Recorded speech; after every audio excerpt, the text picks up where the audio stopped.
안녕하세요. 맥스김의 시니어 유튜브 채널에서 함께 건강을 챙기는 여정을 시작하겠습니다. 저는 여러분의 건강 파트너로서 100세까지 건강하고 행복한 삶을 함께할 준비가 되어 있습니다. 오늘의 영상에서는 뇌졸중에 대해 자세히 알아보고자 합니다.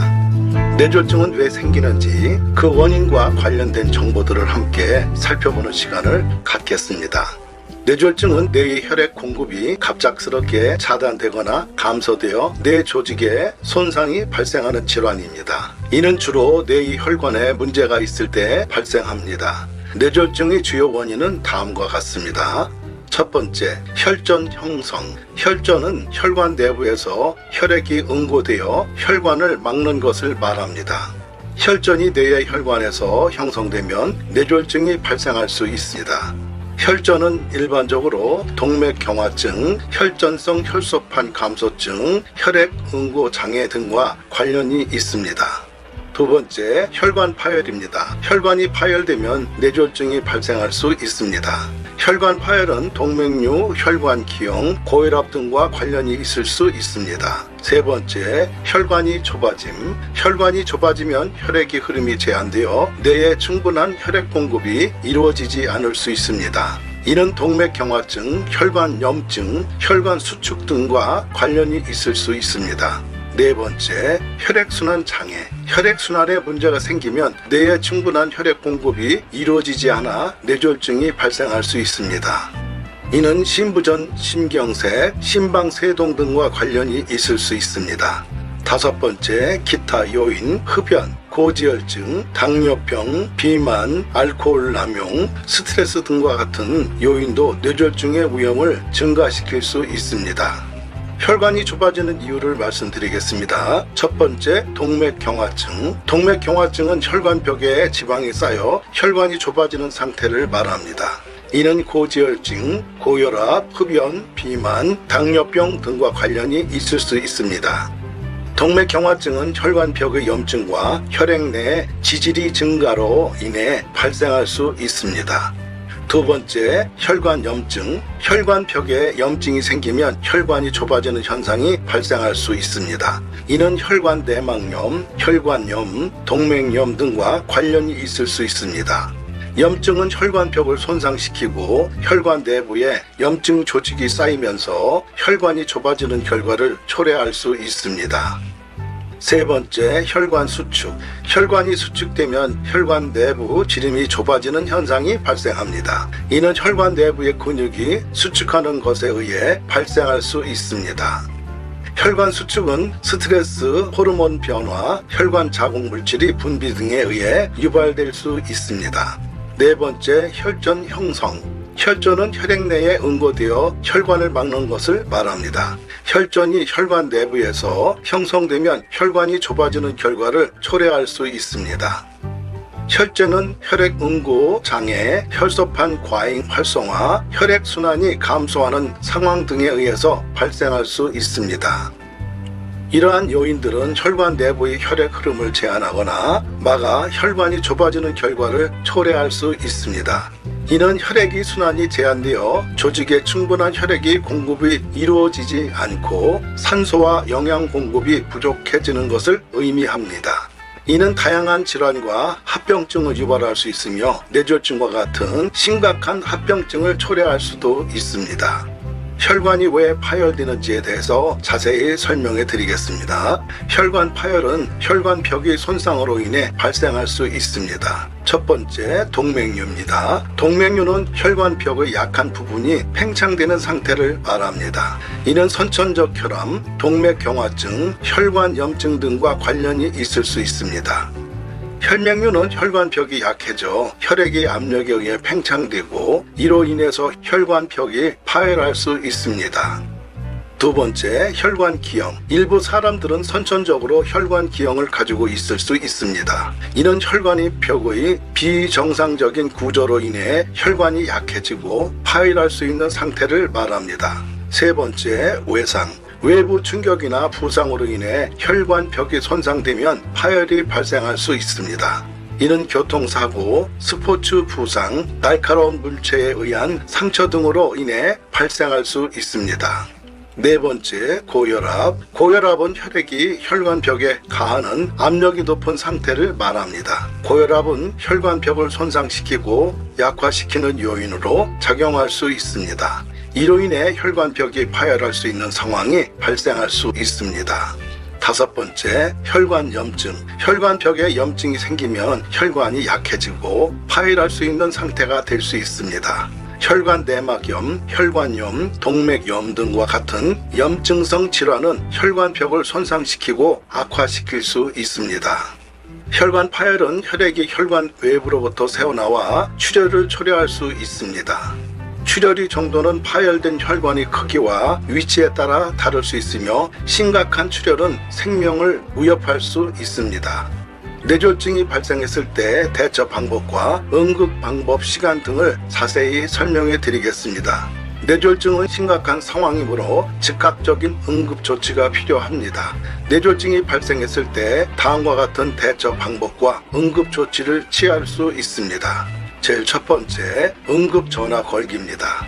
뇌졸중 증상이 나타나면 즉시 응급 전화번호 119에 연락을 하여 응급 상황임을 알리고 구급차를 요청해야 합니다. 응급 상황에서는 즉각적인 응급 조치가 필요하므로 전문가의 도움이 필요합니다. 두 번째, 환자의 안전 보장. 뇌졸중 환자가 안전한 위치에 있도록 도와주어야 합니다. 환자가 의식을 잃었거나 기절한 경우 바닥에 누워 있도록 하고 주변에서 다른 사람들이 다가오지 않도록 주의해야 합니다. 또한 환자의 목, 어깨, 허리를 지탱하여 더 큰 부상을 방지해야 합니다. 세 번째, 시간 기록. 뇌졸중이 발생한 시간을 기록해야 합니다. 이는 응급 의료진에게 중요한 정보를 제공하며 뇌졸중의 유형과 치료 방법을 결정하는 데 도움이 됩니다. 네 번째, FAST 검사. 뇌졸중의 증상을 확인하기 위해 FAST 검사를 수행해야 합니다. FAST는 Fast Face, Eyes, Speech Time 약자로 얼굴, 팔, 말 시간을 확인하는 간단한 검사입니다. 환자의 얼굴이 일부 마비되었는지, 팔이 들리지 않거나 약해졌는지, 말이 불투명하거나 이상한지, 그리고 증상이 언제부터 시작되었는지 확인해야 합니다. 다섯 번째, 구급차 대기. 응급 상황에서는 구급차를 대기해야 합니다. 응급 의료진이 환자를 신속하게 병원으로 이송하여 적절한 치료를 받을 수 있도록 해야 합니다. 뇌졸중은 시간이 중요한 상황이므로 즉각적인 응급 조치가 필요합니다. 응급 상황에서는 치료의 성공과 환자의 생존에 큰 영향을 미치는 시간이 매우 중요하므로 즉시 대처해야 합니다. 뇌졸중에 혈전제를 투입할 골든타임을 말씀드리겠습니다. 뇌졸중에 혈전제 투여에 있어서 골든타임은 매우 중요합니다. 골든타임은 뇌졸중 발생 후 혈전제를 투여하는 최적의 시간창입니다. 일반적으로 뇌졸중 발생 후 3시간 이내에 혈전제를 투여하는 것이 가장 효과적입니다. 이 시간 동안 혈전제를 투여하면 혈전을 용해시키고 혈액 흐름을 회복할 수 있습니다. 그러나 최근의 연구에서는 일부 환자들에게는 뇌졸중 발생 후 4시간 내지 5시간 이내에도 혈전제를 투여할 수 있는 경우가 있음을 보여주고 있습니다. 이를 확장된 골든타임이라고 합니다. 확장된 골든타임은 일부 환자들에게 추가적인 혜택을 제공할 수 있지만 여전히 초기 조치와 빠른 응급 조치가 중요합니다. 혈전제를 투입 후 내가 요양에 필요한 팁을 알려드리겠습니다. 첫 번째, 휴식입니다. 혈전제를 투여한 후에는 휴식이 중요합니다. 몸을 휴식시키고 피로를 푸는 것이 도움이 됩니다. 휴식을 취하면 혈액순환이 원활하게 이루어지고 회복이 빨라질 수 있습니다. 두 번째, 약물 복용. 혈전제를 정확히 복용해야 합니다. 의사의 지시에 따라 정해진 용량과 시간에 맞춰 약물을 복용해야 합니다. 약물을 빠뜨리거나 잘못된 용량으로 복용하면 혈전을 효과적으로 제거하지 못할 수 있으므로 주의를 해야 합니다. 세 번째, 식이 조절. 건강한 식단을 유지하는 것이 중요합니다. 식이 조절을 통해 혈액순환을 개선하고 혈전 재발을 예방할 수 있습니다. 네 번째, 운동. 의사의 허가를 받은 후에는 적절한 운동을 시작할 수 있습니다. 운동은 혈액순환을 촉진하고 혈전이 재발을 예방하는 데 도움이 됩니다. 그러나 과도한 운동은 혈전을 더욱 위험하게 만들 수 있으므로 의사와 상담 후에 시작해야 합니다. 다섯 번째, 혈액 서식. 혈전 제거를 돕기 위해 혈액 서식을 사용할 수 있습니다. 의사의 지시에 따라 압박 스타킹이나 혈액 서식을 착용하는 것이 도움이 될 수 있습니다. 여섯 번째, 의사의 지시에 따르기. 혈전제를 투여한 후 의사의 지시에 따라 정기적으로 예약된 치료와 검사를 받아야 합니다.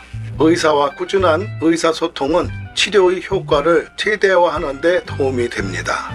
일곱 번째, 건강한 생활습관 유지. 흡연과 과도한 음주는 혈전의 위험을 증가시킬 수 있으므로 피해야 합니다. 건강한 생활습관을 유지하고 스트레스를 관리하는 것이 중요합니다. 이러한 팁은 혈전제를 투여한 후에 요양에 도움이 될 수 있습니다. 콜레스테롤을 생기지 않게 하려면 어떻게 해야 하는지 설명해 드리겠습니다. 콜레스테롤은 우리 몸이 필요한 지방성 물질이지만 과도한 양이 축적되면 동맥경화, 심장병, 뇌졸중 등의 건강 문제를 일으킬 수 있습니다. 따라서 콜레스테롤을 생기지 않게 하려면 다음과 같은 방법을 고려해 볼 수 있습니다. 첫 번째, 건강한 식단 유지. 콜레스테롤은 우리 몸에 필요하지만 과도한 양은 건강에 해로울 수 있습니다. 고지방 식품, 특히 포화지방과 트랜스 지방이 많은 음식을 피하고 식이섬유와 단일 불포화 지방이 풍부한 식품을 섭취하는 것이 좋습니다. 식이섬유에는 콜레스테롤을 흡수하는 데 도움을 주고 단일 불포화 지방은 혈액 콜레스테롤 수치를 낮추는 데 도움을 줄 수 있습니다.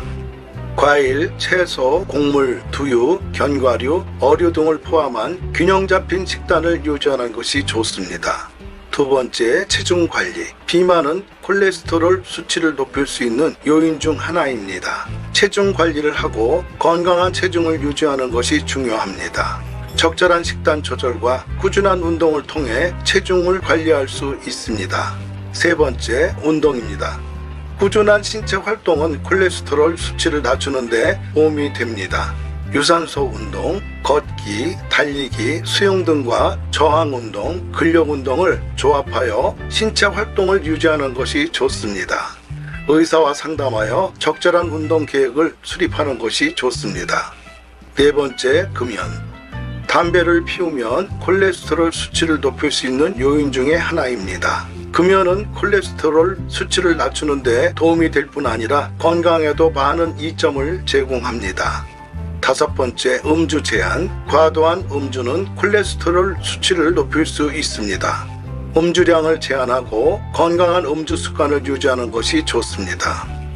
여섯 번째, 정기적인 건강검진. 콜레스테롤 수치를 모니터링하기 위해 정기적인 건강검진을 받는 것이 중요합니다. 의사의 지시에 따라 혈액 검사를 받고 콜레스테롤 수치를 체크하여 필요한 조치를 취할 수 있습니다. 이러한 방법들을 통해 콜레스테롤 수치를 관리하고 건강한 생활을 유지할 수 있습니다. 콜레스테롤 수치를 낮추기 위한 식품을 세 가지만 추천해 드리겠습니다. 첫 번째, 오메가3. 오메가3 지방산이 풍부한 어류, 연어, 참치, 마카렐 등의 어류에는 오메가3 지방산이 풍부하게 포함되어 있습니다. 오메가3 지방산은 혈중 중 콜레스테롤 수치를 낮추고 동맥경화를 예방하는 데 도움이 됩니다. 일주일에 2회 이상 어류를 섭취하는 것이 좋습니다. 두 번째, 식이섬유가 풍부한 과일과 채소. 사과, 배, 오렌지, 브로콜리, 당근, 시금치 등의 과일과 채소에는 식이섬유가 풍부하게 포함되어 있습니다. 식이섬유는 콜레스테롤을 흡수하는 데 도움을 주고 소화를 원활하게 하여 콜레스테롤 축적 예방하는 데 도움이 됩니다. 하루에 5회 이상 과일과 채소를 섭취하는 것이 좋습니다. 그러나 개인의 식습관과 건강 상태에 따라 의사와 상담하여 적절한 식단을 계획하는 것도 가장 좋습니다. 잘 보셨나요? 여러분, 저는 맥스킴입니다. 이 영상의 제작자입니다. 저는 매일 열심히 촬영하고 편집한 영상을 여러분과 공유하기 위해서 노력하고 있습니다. 제 영상은 팩트에 기반한 유익한 정보만을 선별하여 전달하고 있습니다. 여러분의 구독은 저에게 큰 동력이 됩니다. 구독 버튼이 아직 빨간색이라면 구독이 되지 않은 상태입니다. 여러분께서는 엄지 모양의 좋아요와 구독 버튼을 꼭 눌러주시면 제게 큰 도움이 됩니다. 앞으로도 계속해서 유익한 영상을 제작하여 여러분과 함께 건강하고 행복한 일상을 만들어 나가고 싶습니다.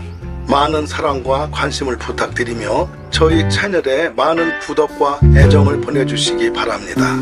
여러분과 함께하는 다음 영상에서 더 좋은 소식을 전달할 수 있도록 노력하겠습니다. 감사합니다.